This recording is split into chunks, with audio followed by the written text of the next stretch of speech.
Today, racing in the Alps and Road Atlanta, Class A Formula Ford versus VW Golf R, and the Corvette ZR1 versus the USF2000 with my friend Yodmar.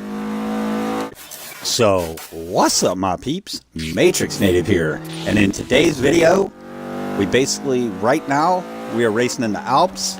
It's a very tricky track, a lot of hairpins, and you definitely need to run this track a couple of times before you just get out and race on it.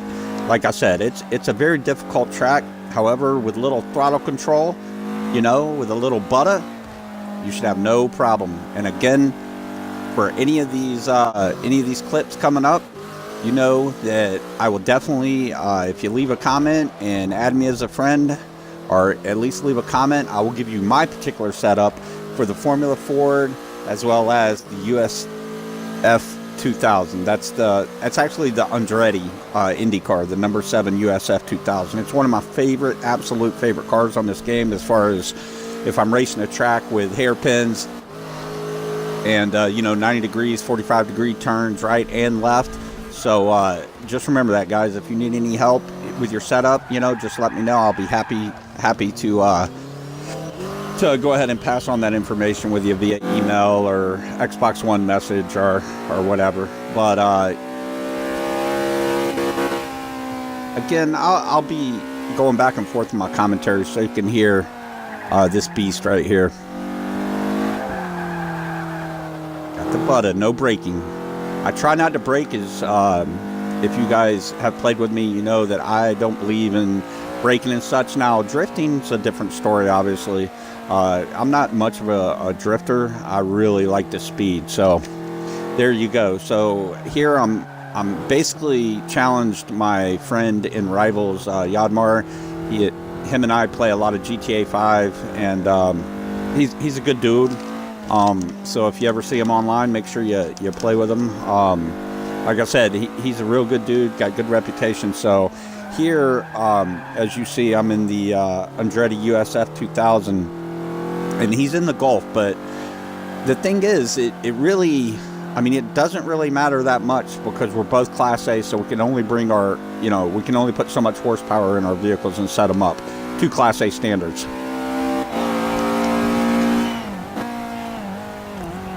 Again, I found this, obviously I had to brake there, but I found this track very, very challenging.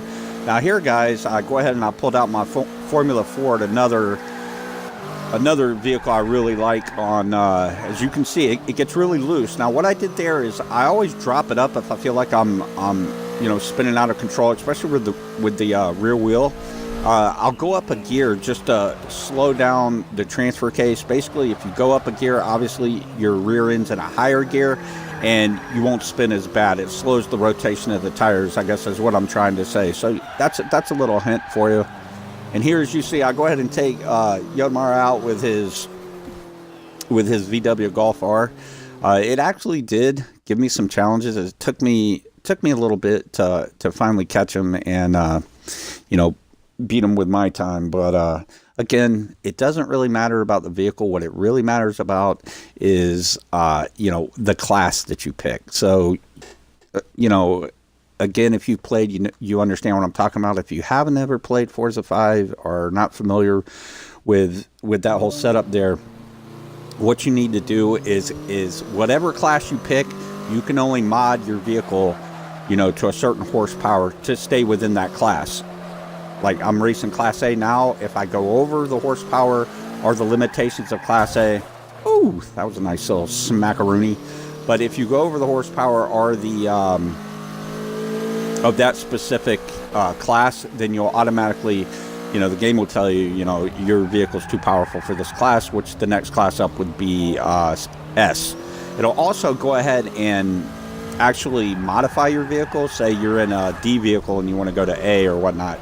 It will actually modify it to the A class. However, I don't recommend that, because you never know as far as what tweaks and tuning they're actually doing on your vehicle. So again, here we're still in the Alps. I really wanted to check this Formula Ford out. I haven't driven it much. What I can tell you, it is definitely a lot looser than the Andretti 2000. and it just really doesn't seem to have that acceleration. But it has the top speed, though. It's a little faster on the top end than Andretti's 2000, the USF2000. But personally, I definitely would rather play with the USF2000, or drive the USF2000, shall I say, with my current setup on it. This thing gets really, really squirrely, as you can see. I know this isn't probably what y'all tuned up to see me banging my my quarter panels and my fenders. However, you know, it is what it is. I really I like the open wheel. I like the Indy cars, basically. So, guys, this is absolutely one of my favorite tracks here. This is Road Atlanta. Me being originally from Georgia, you know, I am sort of, I guess, prejudiced or partial to Road Atlanta. I've been there, you know, I would say 5 or 6 times to watch the Indy cars, to watch, you know, the different class of vehicles they have there. And, you know, it's a blast. If you've never been to an IndyCar race, I suggest you go. It's, to me, it's, you know, it's different than NASCAR. Absolutely different. It's different because you're not turning right or correction left the whole time.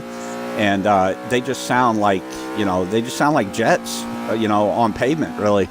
Now here, guys, I want you to see how smooth this is right here. And this hairpin right here, it'll throw you in that turf there, and you'll become a dead stick. You'll have to go down to gear 1 and get out of it that way. Now here, as you see, here's Yamaha's ZR1, which, you know, just because I'm in an Indy car, that ZR1 is a beast as well. I've driven it. It's a little too loose for me. For drifting, I would imagine it would be an excellent car. As well as, to me, the best drifting car in the game is the RX-7, actually. You can drift forever in that thing.